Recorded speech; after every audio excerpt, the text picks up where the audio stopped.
तो हम लोग आ गए एक नए वीडियो पे और आज हम लोग देखने वाले हैं बायोलॉजी का बहुत इंपॉर्टेंट ऑब्जेक्टिव क्वेश्चन। और मैं बता दूं कि आज ये सेट नंबर 7 है। इसके पहले 6-7 क्लास चल चुके हैं। अभी आप उस वीडियो को नहीं देखें तो सबसे पहले उस वीडियो को देख रहिए, क्योंकि देखिए अगर आप भी चाहते हैं कि बायोलॉजी में एक भी क्वेश्चन गलत ना हो तो पूरे वीडियो को वॉच करते हुए चलिए। देखिए अगर सभी वीडियो को देखते हुए चलते हैं तो आप निश्चित बहुत बेहतरीन करेंगे और एग्जाम में 70 में 70 लाएंगे। अगर थ्योरी और ऑब्जेक्टिव दोनों बारीकी से पढ़ते हुए चलते हैं तो एक भी एग्जाम का क्वेश्चन गलत होने की चांसेस है ही नहीं। तो उसके लिए करना क्या होगा, प्रॉपर वीडियो को वॉच करते हुए चलिए और बारीकी से पढ़ते हुए चलेंगे तो आप बहुत बेहतरीन करने वाले हैं।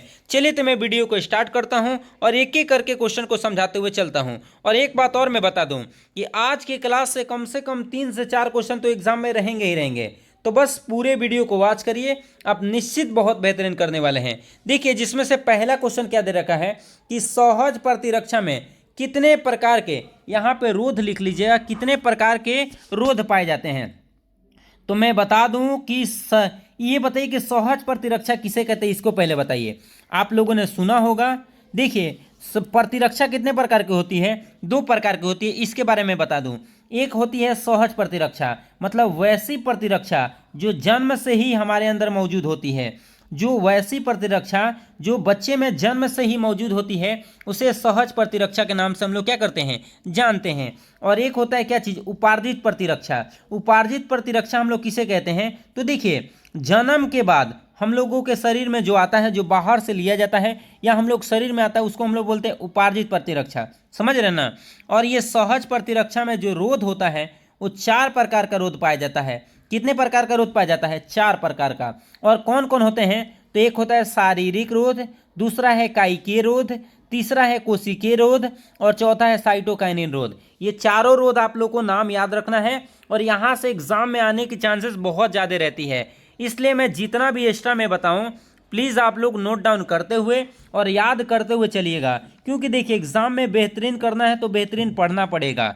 अगला क्वेश्चन देखिए क्या है, प्रतिरक्षी को किस रूप में दर्शाया जाता है, H और L, H2 और L2 के रूप में, H1 और L1 के रूप में और सभी के रूप में। तो मैं बता दूं कि देखिए ये मैं बता दूं कि 2 दीर्घ होता है, हेवी होता है। देखिए प्रतिरक्षा जो होता है वो 4 पॉलीपेप्टाइड श्रृंखला से बना होता है। कितने, 4 पेप्टाइड श्रृंखला से बना होता है। 2 हेवी होता है, 2 कितना होता है, हेवी होता है कितना, 2, और 2 क्या होता है, लाइट होता है। तो मतलब क्या, लघु और दीर्घ कितने होते हैं, तो 2 लाइट होता है और 2 हैवी।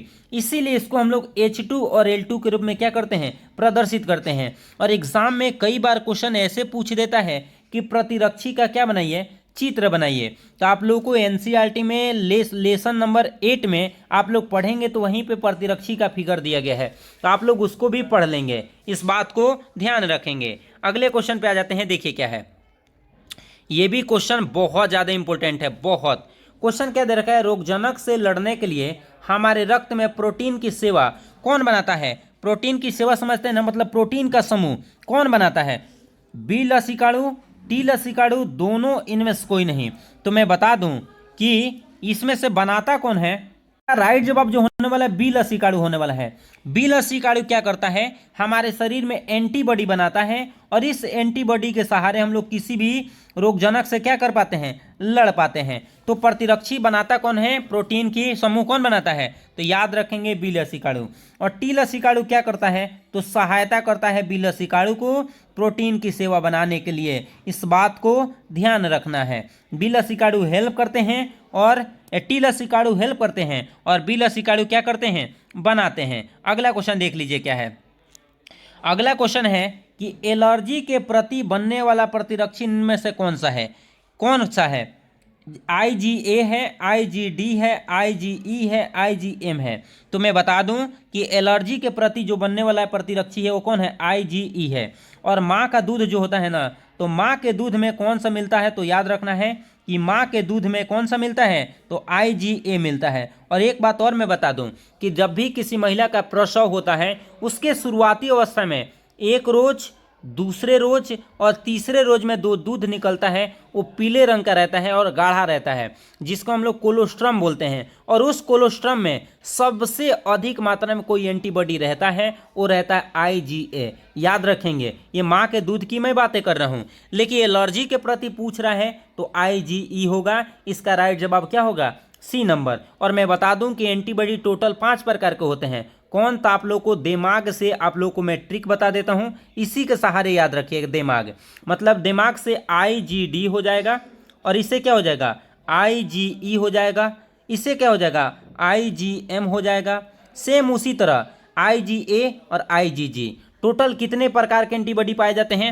5 प्रकार के, याद रखेंगे। और देखिए, आप लोग के लिए इतना मेहनत किया जा रहा है और अभी तक आप मेरे चैनल को सब्सक्राइब नहीं किए हैं तो प्लीज़ चैनल को सब्सक्राइब कर लीजिए। आपके एक सब्सक्राइब से हम लोग को बहुत मदद मिलती है और आपको एक सब्सक्राइब करने में बहुत कम समय लगते हैं, तो प्लीज़ आप लोग चैनल को सब्सक्राइब करके ही जाएंगे।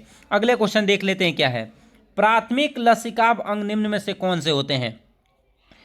थाइमस होता है, अस्थि मज्जा होता है, दोनों, इनमें से कोई नहीं। तो मैं बता दूं कि प्राथमिक लसिकाभ अंग जो होता है वो दोनों होता है, थाइमस भी होता है और लसिकाणु भी होता है। ये बहुत ज़्यादा इंपॉर्टेंट है कि प्राथमिक लैंगिक अंग में कौन कौन आते हैं? थाइमस भी आता है और अस्थि मज्जा भी आता है। इसलिए इसका राइट जवाब क्या होगा? सभी। जितने भी ब्लड के जितने भी पार्ट आप लोग देखे होंगे, WBC, RBC, प्लेटलेट्स, वो सभी के सभी कहाँ बनते हैं भाई? थाइमस और अस्थि मज्जा में ही बनते हैं और क्या परिपक्व होते हैं, समझ रहे ना? इसलिए इसका राइट जवाब क्या होगा? सभी होगा। अगले क्वेश्चन पे आ जाते हैं। द्वितीय लसिकाभ अंग कौन होता है? तो द्वितीय लसिकाभ अंग ये तो प्राथमिक होता है, ये भी प्राथमिक होता है, तो द्वितीय कौन होता है? टंसिल। मैं बता दूं कि द्वितीय लसिकाभ अंग में कौन कौन आता है, आप सुन लीजिए और याद कर लीजिए। तो देखिए, पलीहा होता है, आप लोगों ने पलीहा का नाम सुन रखा होगा। पलीहा हो गया, इसके साथ टॉन्सिल हो गया, इसके साथ साथ क्या होता है? टॉन्सिल, यहाँ पे टॉन्सिल लिखे हैं। पलीहा हो गया, लसिका ग्रंथिया हो गया, और क्या शुद्रांश के पैर पैंच हो गया, परिशेषिका अंग हो गया। ये सब क्या होते हैं? द्वितीय लसिकाभ अंग होते हैं, याद रखेंगे। देखिए, जो भी बताए जा रहे हैं ये सब के सब बहुत इंपॉर्टेंट चीज़ बताया जा रहा है। अगला देखिए क्या है। RBC का कब्रिस्तान किसे कहा गया? थाइमस को, अस्थि मज्जा को, पलीहा को, सभी को। तो मैं बता दूं कि RBC का कब्रिस्तान किसको कहा गया है? पलीहा को कहा गया है, क्योंकि RBC का जीवन काल कितने दिन होता है? 120 दिन। और 120 दिन पूरा होने के बाद ये कहाँ जाके? पलीहा में जाकर अपना प्राण ये यहाँ पे मृत हो जाता है, याद रखेंगे। अगला क्वेश्चन देखिए क्या है। ये भी क्वेश्चन बहुत ज़्यादा इंपॉर्टेंट है। और देखिए क्वेश्चन क्या दे रखा है। क्वेश्चन है कि निम्न में से कौन सा जन्म के समय काफ़ी बड़ा होता है लेकिन उम्र बढ़ने के साथ साथ आकार में घटते रहता है? थाइमस है कि अस्थि मज्जा कि पलीहा कि सभी? तो मैं बता दूं कि थाइमस ऐसा अंग है जो उम्र बढ़ने के साथ साथ क्या होते जाता है? घटते जाता है, याद रखेंगे। अगला क्वेश्चन देखिए क्या है। ये जो बचपन में रहता है तो बहुत बड़ा रहता है और धीरे धीरे धीरे धीरे छोटा होते जाता है। कौन? थाइमस। अगला देखिए, मानव शरीर में लसिका ऊतक का लगभग कितना प्रतिशत होता है? जिसको हम लोग माल्ट भी कहते हैं। एग्जाम में ये भी पूछ देता है कि माल्ट का कितने % रहता है, तो याद रखना है 50%। इसका राइट जवाब कितना होने वाला है? 50% होने वाला है। अगला क्वेश्चन देखिए क्या है। हीरोइन है मोनोएसिटल मार्फिन, डाईएसिटिल मार्फिन, ट्राईएसिटिल मार्फिन, सभी? तो मैं बता दूं कि हीरोइन जो होता है वो डाईएसिटिल मार्फिन होता है। मतलब इसका राइट जवाब क्या होने वाला है? बी नंबर एक्यूरेट और राइट जवाब होने वाला है। तो बी नंबर बिल्कुल क्या है? सही है। अगले क्वेश्चन पे आ जाते हैं। देखिए क्या है।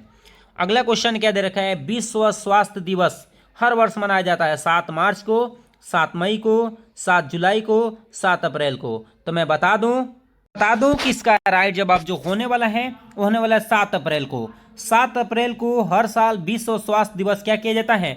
मनाया जाता है, जिसमें क्या किया जाता है? सभी लोगों को स्वस्थ रखने का क्या किया जाता है? उपाय बताया जाता है। अगला क्वेश्चन देखिए क्या है। ये भी क्वेश्चन मजेदार लग रहा है कि देखिए, निम्न में से कौन से रोग में मास्ट कोशिकाएं, यहाँ पे मास्ट लिखना है भाई, यहाँ पे मास्ट कोशिकाओं से हिस्टामिन और सीरोटोनिन जैसे रसायन निकलने के कारण होती है। तो हिस्टामिन और सेरोटोनिन किस में निकलता है? टाइफाइड में, एलर्जी में, मलेरिया में, सभी में। तो मैं बता दूं कि एलर्जी में क्या होता है? निकलता है, जिसके कारण क्या होता है? कपकपी लगकर बुखार आता है। अगला क्वेश्चन देखिए क्या है। अगला क्वेश्चन भी बहुत ज़्यादा इंपॉर्टेंट है। क्वेश्चन क्या दे रखा है कि निम्न में से कौन सा संक्रामक रोग खाद्य पदार्थ और पानी के द्वारा संचारित होता है? क्या खाद्य पदार्थ? टाइफाइड होगा, अमीबता होगा, एस्केरिता होगा, सभी होगा।